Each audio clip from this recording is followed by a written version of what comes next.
오늘은 1월 2일 본문은 누가복음 1장 26절에서 56절까지의 말씀이 되겠습니다. 누가복음 1장 26절에서 56절의 말씀 제가 봉독합니다.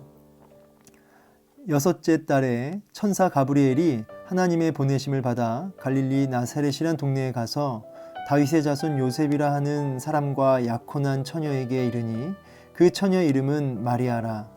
그에게 들어가 이르되 은혜를 받은 자여 평안할지어다. 주께서 너와 함께 하시도다 하니 처녀가 그 말을 듣고 놀라 이런 인사가 어찌함인가 생각하매 천사가 이르되 마리아여 무서워하지 말라. 내가 하나님께 은혜를 입었느니라. 보라 내가 잉태하여 아들을 낳으리니 그 이름을 예수라 하라. 그가 큰 자가 되고 지극히 높으신 이의 아들이라 일컬어질 것이요 주 하나님께서 그 조상 다윗의 왕위를 그에게 주시리니 영원히 야곱의 집을 왕으로 다스리실 것이며 그 나라가 무궁하리라. 마리아가 천사에게 말하되 나는 남자를 알지 못하니 어찌 이 일이 있으리이까. 천사가 대답하여 이르되 성령이 내게 임하시고 지극히 높으신 이의 능력이 너를 덮으시리니 이러므로 나실 바 거룩한 이는 하나님의 아들이라 일컬어지리라. 보라 내 친족 엘리사벳도 늙어서 아들을 배웠느니라. 본래 임신하지 못한다고 알려진 이가 이미 6달이 되었나니 대저 하나님의 모든 말씀은 능하지 못하심이 없느니라. 마리아가 이르되 주의 여종이오니 말씀대로 내게 이루어지이다 하매 천사가 떠나가니라.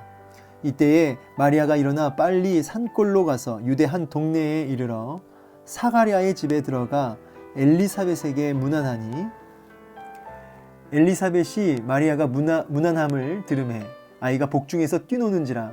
엘리사벳이 성령의 충만함을 받아 큰 소리로 불러 이르되 여자 중에 내가 복이 있으며 내 태중의 아이도 복이 있도다.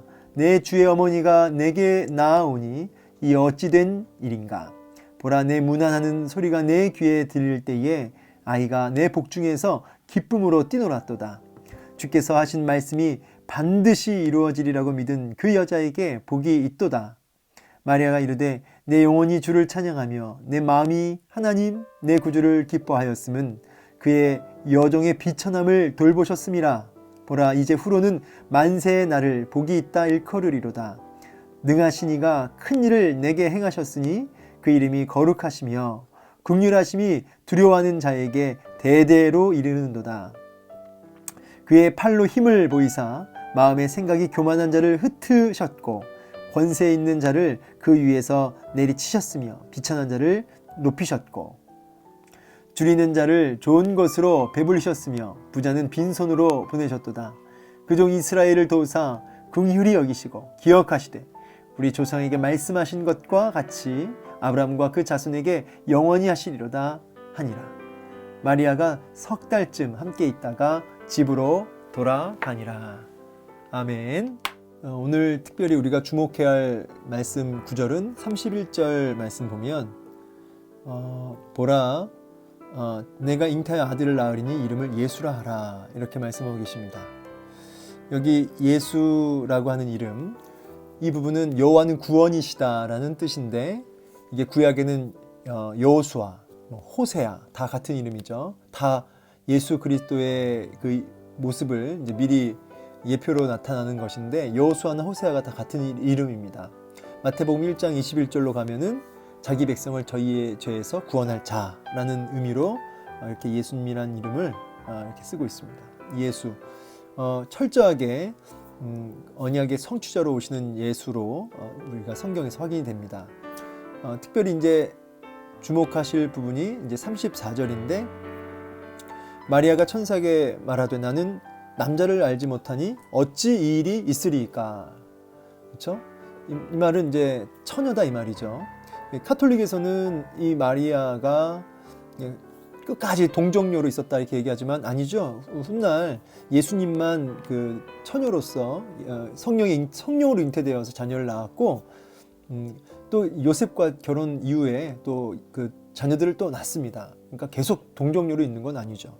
이때는 이제 약혼한 그 기간이기 때문에 뭐 굳이 나누자면 약혼, 정혼, 결혼 이렇게 세 단계로 나누기도 하는데 마리아는 아직 합방을 하지 않은 그러나 결혼한 상태와 다름이 없는 그런 처녀의 몸이라고 할 수 있습니다. 법적으로는 결혼한 상태지만 그러나 아직 실제적으로 이렇게 가정을 일구고 나아가지는 않은 그런 상태이죠. 그래서 사내를 알지 못하다, 남자를 알지 못하다, 난 처녀다, 어떻게 이런 일이 있을 수 있겠습니까? 라고 하는 어찌 일이 있으리까?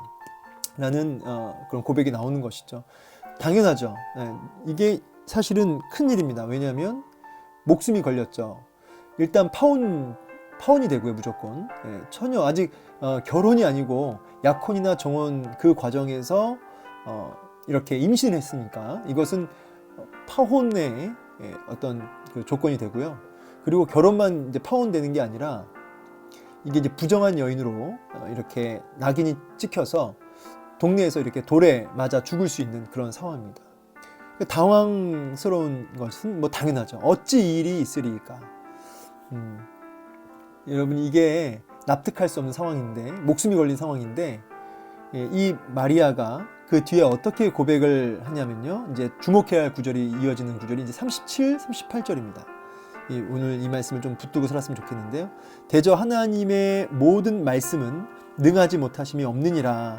마리아가 이르되 주의 여종이오니 말씀대로 내게 이루어지이다 하매 천사가 떠나가니라.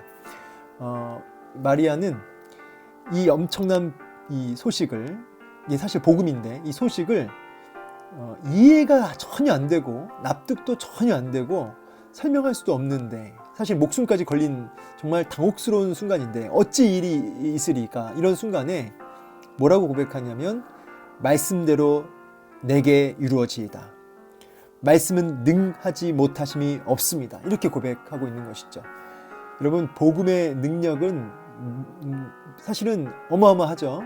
근데 그것을 받아서, 그 복음의 축복을 받아서 누리는 그 사람은 그것을 믿음으로 받아들인 사람이라는 거예요. 무슨 말이냐면, 여러분, 우리가 신앙생활 하면서 이해가 되는 거 많지 않습니다, 사실은. 근데 이해가 돼서 가는 게 아니라, 이해가 돼서 복음을 받는 게 아니라, 납득할 수 없고 이해할 수 없지만 그것을 믿음으로 받을 때에 그 축복이 내 것으로 되어지는 것이고 그것을 누릴 수 있는 것이죠. 마리아가 이렇게 말씀의 능력을, 그 하나님의 그 신실하심을 믿고 이렇게 고백하며 나아감으로 인해서 어떤 일이 벌어지죠? 마리아는 진짜 축복의 통로가 되는 것이죠. 45절에 이렇게 나옵니다. 주께서 하신 말씀이 반드시 이루어지리라고 믿은 그 여자에게 복이 있도다. 엘리사벳이 성령의 충만함을 받아서 이렇게 축복을 하는 모습을 보게 됩니다. 그대로 받은 이 여자에게 복이 임할 것이다. 진짜로 축복의 통로가 됩니다. 여러분, 이 믿음으로 하나님이 끝까지 책임지실 거라는 이 믿음이 마리아에게 있었던 거죠. 히브리서 11장 17절에 보면은 아브라함이 이제 이 독자 이삭을 바칠 때 뭐라고 했냐면, 여러분, 목숨보다 더 귀한 자식, 그 100세 얻은 이삭을 바칠 때요, 히브리서 11장 19절에 보면 그가 하나님이 능히 이삭을 죽은 자 가운데서 다시 살리실 줄로 생각했다 그래요. 그러니까 말씀을 이해할 수 없고 납득할 수 없지만 하나님, 신실하신 하나님, 언약에 신실하신 하나님, 그분을 어때요? 믿음으로 끝까지 책임지실 것을 믿고 가장 선하게 이루실 것을 믿고 그렇게 했다는 거예요. 이 말씀을 이제 오늘 적용하려고 하는데요. 인간적으로 납득할 수 없는 상황에서 이것을 믿음으로 그 하나님의 신실하심과 말씀의 능력을 받을 때요, 오늘 마리아 창가, 이 마리아처럼 감격과 기쁨의 찬양을 하게 됩니다. 나의 비천함을 돌보셨다고 이렇게 고백하게 되죠. 오늘 하루도 비천한 나를 돌아보시는 하나님을 좀 기대했으면 좋겠습니다. 우리 수준으로 하나님을 보지 않았으면 좋겠습니다. 하나님께서 어떻게 우리 가운데 역사하실지 모르는 것이죠. 우리 수준이 아니라 하나님 수준에서 하나님을 기대하면서 그렇게 믿음으로 받으면 그 복음의 능력이 내 삶 속에 풍성하게 나타나는 것입니다. 이해가 돼서가 아니라 믿고 가는 길, 이것이 복음의 길입니다. 오늘 하루도 믿음으로 이 축복을 나의 축복으로 받아 누릴 수 있기를 축복합니다.